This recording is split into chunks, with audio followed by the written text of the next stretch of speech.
Okay, folks, I want to go over these directions to make sure that we're ready to make the museum. We spent a few days on it. I've read the overview with you guys, and we talked about what the purpose is. If you've been to museums, we're going to create one using slides.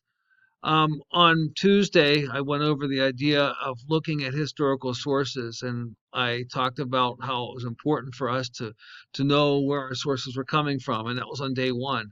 On day two, yesterday, we took some notes, and I gave you some questions you wanted to answer in the organizer, which you sent in yesterday. So we're at day three today, and I'll talk more about it.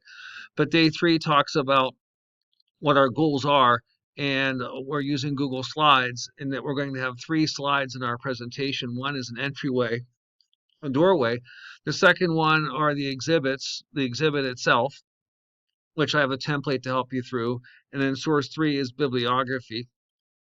There's a list of the topics that many of you posted. I just want to look at this for a moment before we go into specifically day three, which is making the exhibit. You know, we had 10 points on our bibliography that was listed right there. And I looked at 10 points on your research notes, and that's listed right here. So today is going to be the bonanza because we have, it looks to me, we have 25 points today. 25 points in making this exhibit. And of course, it's going to be very difficult to make a good exhibit if you have poor sources or you have bad notes. So I hope you've taken care on that. So day three, what we're looking at right now is the exhibit itself. You need to have historical context, significance, key people, places, and ideas. And I also should add we had interesting facts. There's 15 points for giving some clarity here. Again, you want to make something that engages people. That's something that it's not like writing a report. We're not writing pages, but we have to really kind of focus clearly in getting our audience's interest. So that's 15 points. And then 5 points, you have a relevant image, and the image should be supported with captions. There should be a clear connection between what your exhibit says and the picture itself, and that's done through the caption. And then there's 5 points on craftsmanship. You want to format this to look attractive. Obviously, it needs to be correctly spelled. The grammar should be readable. It should be clear. It should be something that a person looking at it shouldn't have to work really hard to figure out. It should kind of just jump right at them. It should be something like you see at a museum. It would draw you in and it would teach you because you want to be taught. Those are the three aspects of that part of the presentation we're looking at. Now, we're going to day three, and I think, there we go, day three. So our purpose and overview, we've evaluated sources, we've taken historical notes on historical context, significance, and impact, people, places, and ideas. Now we're making the exhibit. It's where we're putting a public face on all the research you've done. So here's the procedure which I've outlined. There's a template which I introduced on Tuesday. It's going to be on Google Classroom. You want to open that. So basically, you'll see the exhibit has 3 pages. It takes care of all the things that we're looking for. You'll have to put your information in. You need to put your text in from your exhibit. The first slide is a doorway, and what you need to do is overtype the stuff I put there. You could use the same font and put your name and the name of your partner. You only need one doorway if you have two partners, just one gateway for you. You'll just have two exhibits in your room. But for most of you folks working individually, it'll be a gateway, one exhibit. Then you need to create your exhibit on slide 2 following the template. Adjust it if you're comfortable in doing so. You want to make it look as attractive as possible. I'm not a graphic designer. You might find a better way to do it, and that's okay. I just don't want you getting lost in it. Make sure it's readable. Remember, you need to grab your artifact and replace the picture of Harriet Tubman. I have there too. So your artifact should be there, and put a nice, interesting caption in there. Before you submit it, edit your source using the information you've gathered from the couple of days. So you need to have your bibliography slide or your source slide at the end. So you could take that information, those websites, and what you got about the information, why it's reliable. You put that in slide 3, like I did for the example.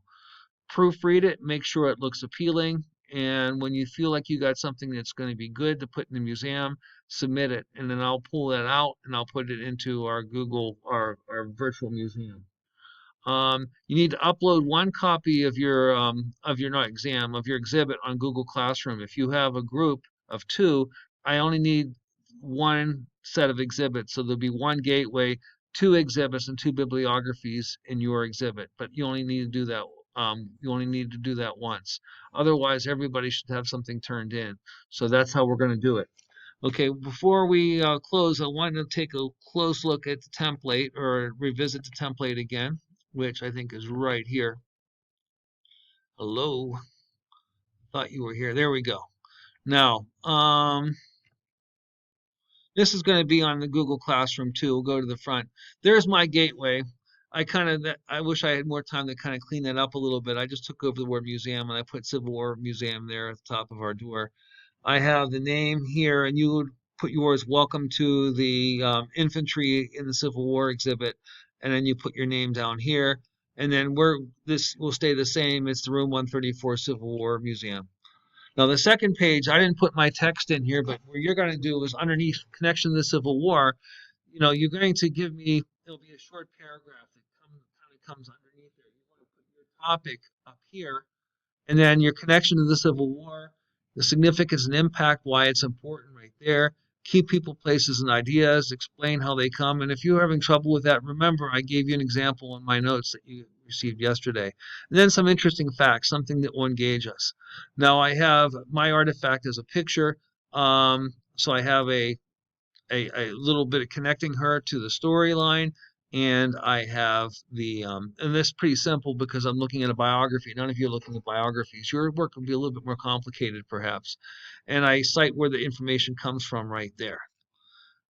Now, the last slide is going to be on the sources page right there. So you can overtype that. So notice that I write down who made the source and what their purpose is. So this will give you an idea as to why the source is reliable.